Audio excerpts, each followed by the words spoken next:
We are living in an era in which corruption is becoming so normalized that they're now targeting the last remaining remnants of campaign finance law, even after Citizens United effectively did away with most of that campaign finance law. That's how intense the effort to legalize and normalize corruption really is right now. The question of, can you literally trade in an explicit way campaign contributions for government favors? That may end up being not only normalized, but effectively legalized by the Supreme Court. This is not a conspiracy theory, this was a conspiracy. All right, back on The Revolution. This is the show where we try to bring the left and right together to revolt against the establishment because they bathe in corruption and we can't stand it anymore. And we're gonna get rid of all the corporate Democrats and Republicans. So now we're bringing on guests. Some are saying, yeah, no matter where we are in the political spectrum, we're in favor of this revolution. Peaceful, nonviolent, obviously a political one. And they're saying why they care. Now, we're also bringing on other guests like the one I have on today, David Sirota. So David was a speechwriter for Bernie Sanders during his presidential campaigns, and he now runs The Lever. He's written in The Guardian, Rolling Stone, etc. And we want to talk to him about why we need that revolution, okay? Now, he's gonna lay out evidence for what's wrong with government, right? And so that's exactly what we're looking for here, and also what's wrong with media. So, David, you've written so many stories showing government corruption that it's hard to keep up. So I'm gonna try to focus on at least two of them here, but we'll keep bringing you guys back. We had a great reporter that did a wonderful story for The Lever last week as well about Big Pharma's power in taking over government and affecting it. But I wanna get to how they affect the media and how Barry Weiss directing CBS is not a new thing, right? It's part of a corporate scheme that you wrote about that's been around for decades. But first, I want to start with a different story you wrote about how JD Vance and others in the Trump administration are trying to aid and abet basically hypercharging Citizens United, putting it on steroids, and just instead of draining the swamp, making the entire government the swamp. So tell us what that case is. Sure. So JD Vance has been spearheading a case that's gotten very little attention, which is designed to expand upon, or at least give the Supreme Court a chance to expand upon the old Citizens United ruling. The case is about, it's sort of a technical issue about limits on the amount of money that political parties can spend in coordination with political candidates, which sounds really technical. But what it's really about is eliminating, or at least limiting, the campaign donation limits that huge donors still face when it comes to direct donations to candidates. It's important to understand that the Citizens United ruling said that donations to essentially Citizens United in another case said donations to super PACs could not be limited because super PACs allegedly operate independently of candidates. Now that's an obvious legal fiction. The idea that a super PAC made up of a senator's former staffers spending millions and millions of dollars in support of that senator, the idea that super PAC is independent of that senator is ridiculous. It should be ridiculous to everybody, but that's the legal fiction the Supreme Court created. But it still maintained the idea that direct donations to candidates can be limited because direct donations can be inherently corrupting. So what the JD Vance case is about is trying to eliminate some of those limits so that party committees can essentially become pass-through shell entities for big donors to funnel even more money directly to candidates. So we are living in an era in which corruption is becoming so normalized that they're now targeting the last remaining remnants of campaign finance law, even after Citizens United effectively did away with most of that campaign finance law. That's how intense the effort to legalize and normalize corruption really is right now. Okay, so I want to ask you about a Democratic councilman in Cincinnati that Donald Trump is helping. That looks like for no apparent reason. I mean, that's just crazy that Donald Trump cares about this tiny little case in Cincinnati, but how it connects to all this. But I'm going to ask you that in a minute. So first, look, there's so many of these cases, but recently we found out through leaked emails that Larry Ellison was talking to an Israeli ambassador and told him, I talked to Marco Rubio and I approved of him and he says he's going to support Israel. So I sent $5 million to his super PAC.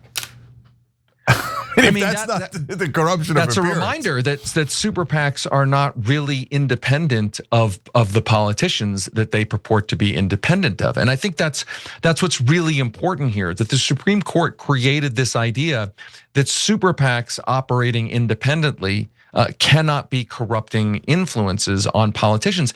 And there's plenty of examples like the one you just mentioned. I mean, go back to the Menendez case, Bob Menendez case in 2015, where what he was charged with, and that particular case ended in a mistrial, but what was documented was that Menendez was essentially trading favors for donations to a super PAC that was supporting him. So this whole idea that these super PACs that can accept unlimited money from billionaires and corporations, the idea that they are, non-corrupting and can't have any influence over politicians because they're technically on paper independent of those politicians, is just utterly and completely absurd. I mean, look, if there were real journalists in the country like David, everybody would acknowledge the most obvious thing in the world. Super PACs can't be corrupting? I don't know anything more mental than that, right? So we would all know that the Supreme Court is driving towards this. We'll get to why they've been driving towards this for decades in a minute as well. But first, tell us the connection of JD Vance to this story. Yeah, well, again, JD Vance is spearheading the case to get rid of these limits. He's spearheading this case that would get rid of the campaign finance limits. And you mentioned the other case, and it's important to remember there's two tracks of this. We call it in our book the Master Plan. We just released this book called Master Plan, which is the 50-year crusade to deregulate campaign finance laws, but also to destroy anti-bribery laws, right? There's campaign finance laws is one track of court cases, and then anti-bribery laws is a whole other track.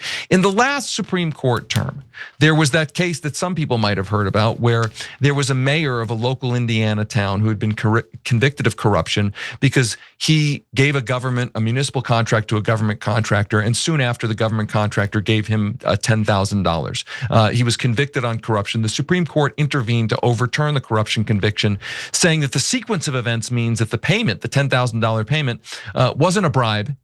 It was a gratuity. I mean, I'm not making this up. It sounds insane, but that's literally what the Supreme Court ruled.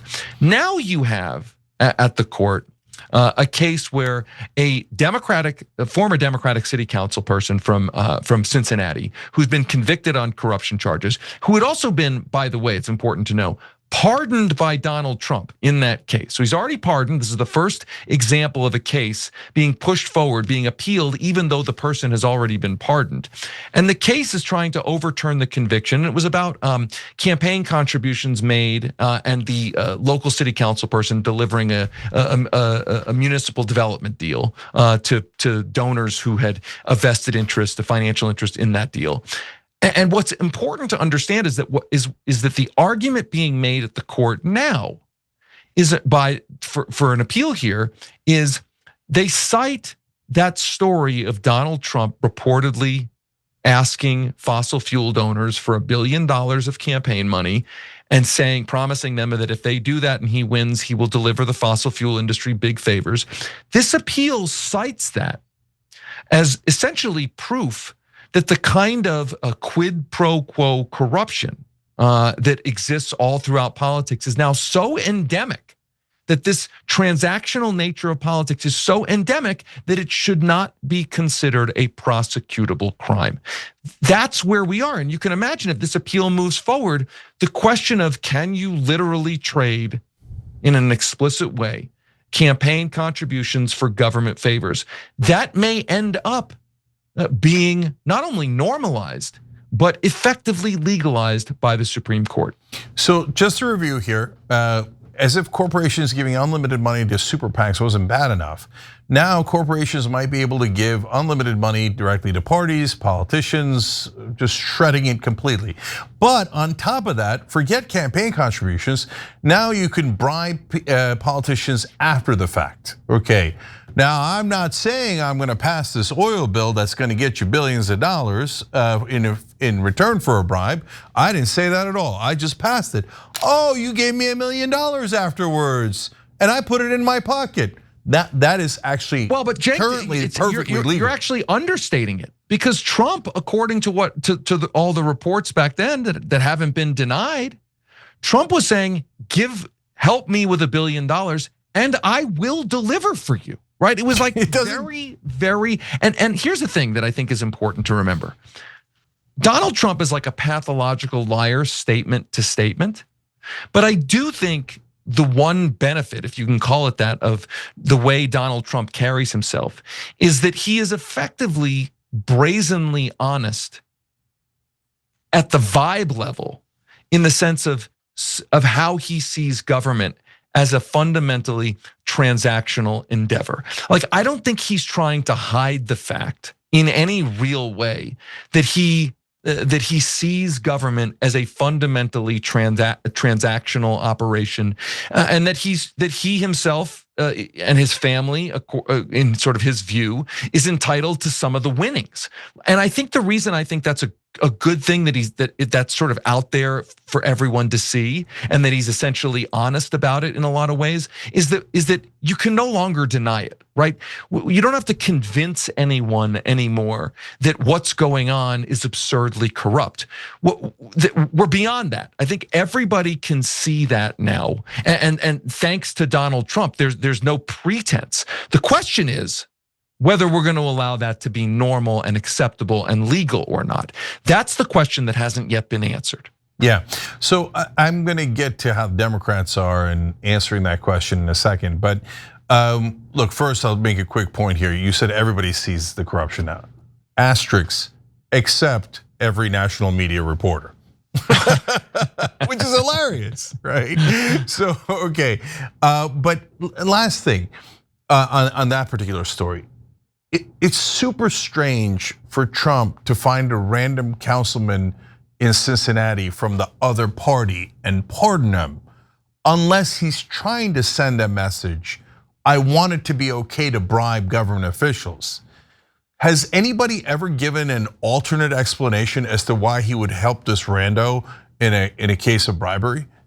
Well, and just to adding to that, I mean, this council person is being represented by Trump's former Solicitor General. And there are a lot of conservative groups that have been part of this master plan to deregulate campaign finance laws and to kill off anti-bribery laws. There are a lot of those groups that are supporting this appeal. So I think it's important you're right to say, this probably isn't just about one municipal development deal in one mid-sized city in Ohio. This is about trying to create a larger precedent to make it harder and harder, if not impossible, to prosecute bribery.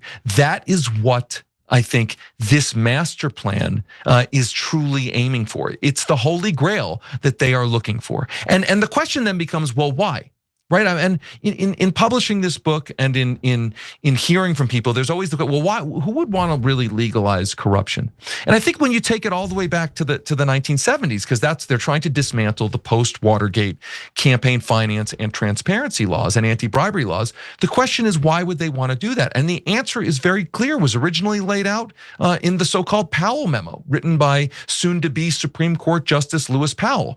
He issued this memo saying that essentially democracy had created a government that was essentially too responsive to what the people wanted, and that corporations and the rich needed to better invest in politics to control the outcomes of public policy. And so the way to do that is, if you have a problem with a functioning one person, one vote democracy, if you're an oligarch or a corporation and that one person, one vote democracy is creating policies that perhaps benefit lots and lots of people, but you don't like because it threatens your power and your wealth, what you have to try to do is convert the system into a $1, one vote oligarchy. And so eliminating campaign finance laws and anti-bribery laws is a way to essentially subvert the will of what the public wants. And subverting that will is the desire of the people, the relatively few people who have most of the power and the wealth.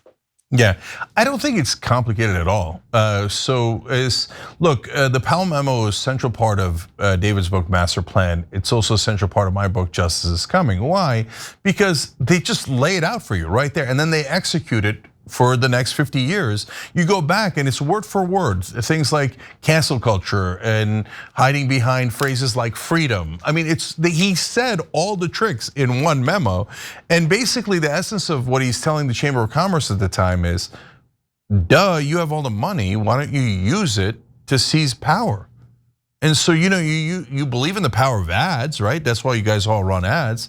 So why don't we get into media? Why don't we get into politics? And most of all, let's capture the Supreme Court. And why would you want to make bribery legal? Well, if you're the one with all the money, bribery is going to be beautiful for you. You're going to get to buy all the government and then have them give you 10 times as much money. So anyone who starts out with that money advantage would normally naturally try to seize power in the way that corporations in this country have.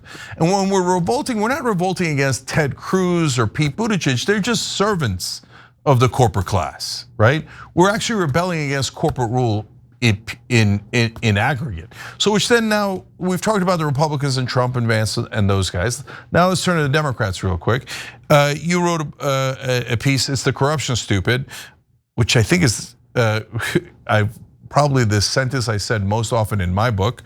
Democrats have a chance to revive their party and save American democracy. Will they take it? Okay, how'd you answer that one, David? Well, look, there are plenty of ways to combat this problem. And I think folks think, as I said, we're at this moment where corruption seems endemic. The question is whether we're going to allow it to remain endemic and just say that, corruption isn't corruption anymore, it's just politics. And the good news is that there are a lot of ways that this can be stopped, and there are a lot of people working on trying to roll this back. And I take solace in the fact that when you look at the history of how campaign finance laws and anti-bribery laws were deregulated and weakened, you understand that it was a plot. It was a plan. I mean, this is not a conspiracy theory. This was a conspiracy. I mean, it actually happened and is happening, and they wrote it all down and they executed it. And frankly, I don't think the people who executed it would deny it. So what I take solace in is the fact that it wasn't inevitable. It wasn't a force of nature. It was executed by specific people with a specific set of plans, and it can be rolled back. So I think when you look at, for instance, what is happening in Montana as one example. In Montana, a very red state, a group of people on both the right and left have come together to try to put a ballot measure on the ballot to change the state's corporate code, because corporations are artificial entities created by states, to change the state's corporate code to say corporations have every power that they currently have except for one power. They can no longer spend money on elections and politics. And that essentially would pull out a foundational building block of Citizens United. And it would create a template for other states to do the same kind of thing. You had a situation in Arizona, a purple state, where Arizona voted 70% to essentially end, it was a ballot measure, to end dark money, to require transparency.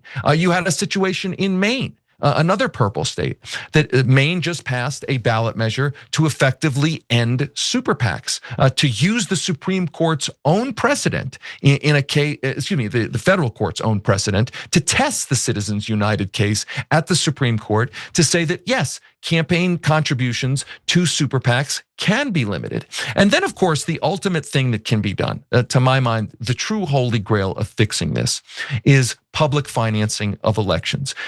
New York City, Zoran Mamdani, I would argue the primary way he was able to win that election was because he was in a system that provides an 8-to-1 public match, a real robust public financing system of elections that allows qualifying candidates access to public money instead of having to beg oligarchs for money that inevitably comes with the expectation of legislative favors. Zoran Mamdani was able to run a well-financed, competitively financed campaign, even as the oligarchs spent huge money against him. And without that public money, I don't think he would have had much of a campaign at all.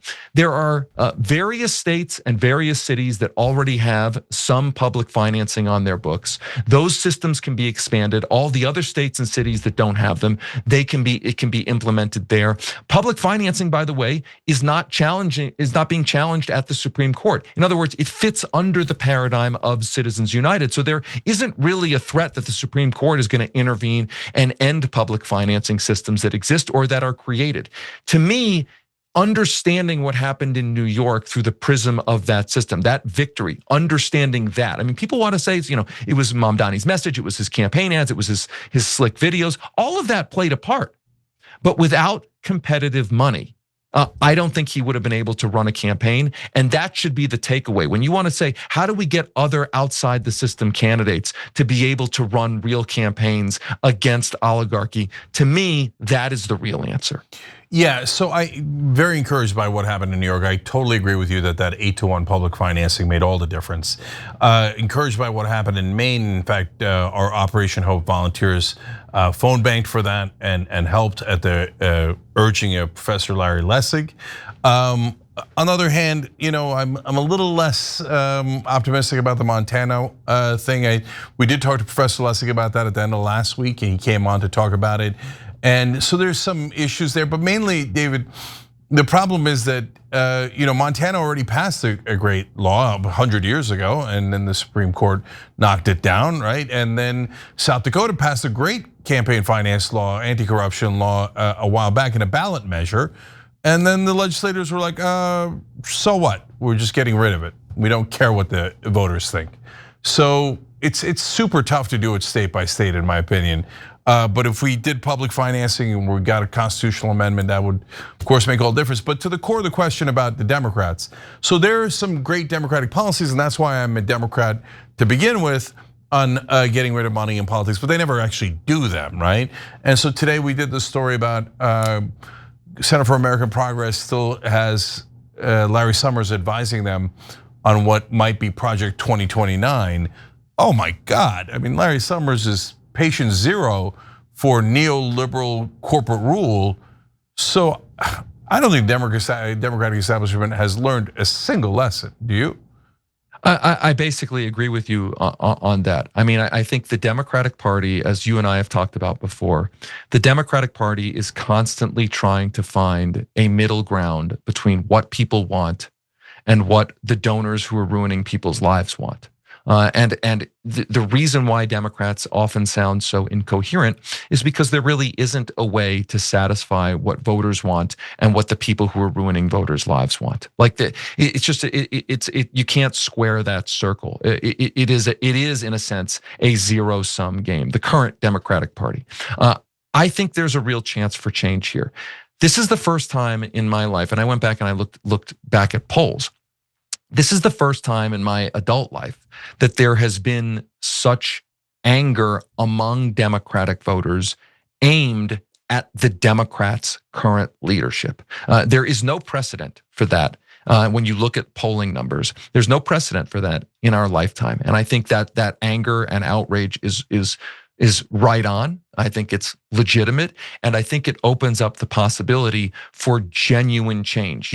I thought there was that possibility back in 2007, 2008. I wrote a book called The Uprising, where I said there's this anger in politics, and the next era of politics is going to be a competition to harness that anger. And if it's going to go either in a center-left direction or a far-right direction, and I had hope at that point that it could go into a center-left, non-far-right direction. I think those hopes were sort of youthful, naive hopes. We're now, 17 years, 18 years later, and now I look at the polls about how Democratic voters feel about their own leadership, which is not how they were feeling about their own leadership back then. There was still affinity among Democratic voters, liberal voters, for the Democratic leadership. Now that dynamic has changed. And to me, that is the best political news of this era, because it creates the possibility to finally overthrow the current leadership of the Democratic Party, overthrow them at the polls, overthrow them inside of the party. And we have not experienced that in our lifetime. I mean, it may not happen, but those are the conditions for real change. Yeah, and now they're finally, well, there's at least one, and maybe a couple of Democrats who are actually fighting the good fight, like Ro Khanna, right? Mm-hmm. So he's not like doing fake fighting. He's actually trying to help on all of these issues and get money out of politics and turn the party around, et cetera. So, and can I add one thing? I think it's important for everyone to understand that this is not going to change because of the goodness of a couple of politicians' hearts. I mean, you mentioned Ro Khanna, who I think is doing great work.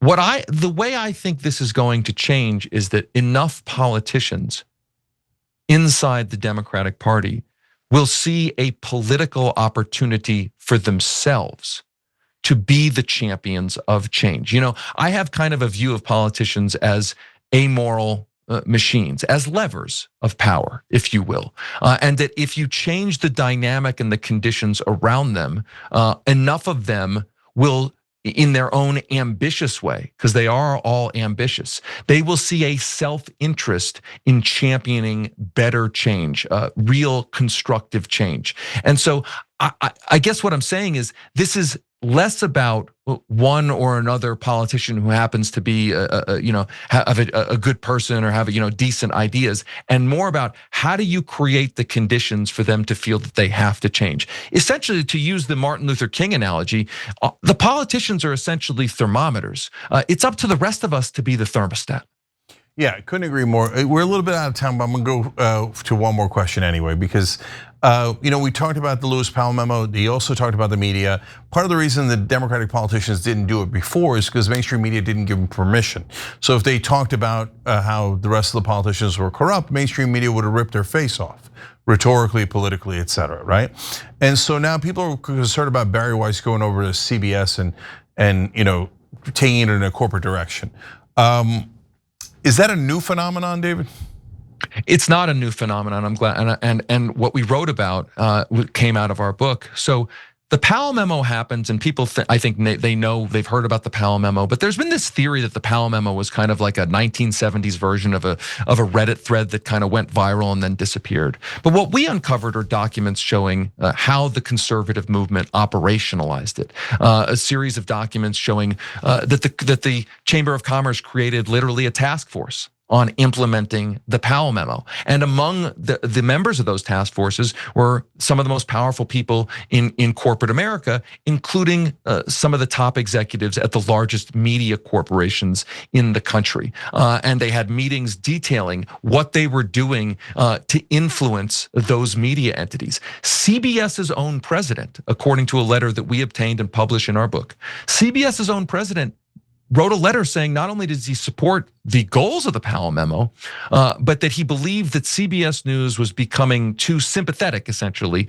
to the opponents of Lewis Powell, too sympathetic to those who were critiquing free market capitalism, and that he was, quote, this is a quote, working to correct the situation at CBS News. Now, I bring that up because I think then you see the through line here in what's happening, not only at CBS News with Barry Weiss, but throughout the entire media. It is an admission that the owners of media understand that their media entities are political weapons for ownership's cause. And I think it's important to be media literate about that. It doesn't mean that there's no good journalism inside of these media outlets, but it means that media outlets, the biggest media outlets in the world, are often used as political instruments for the people who control and own those outlets. And I think now Now I don't think anybody would really, in any serious way, anybody would deny that.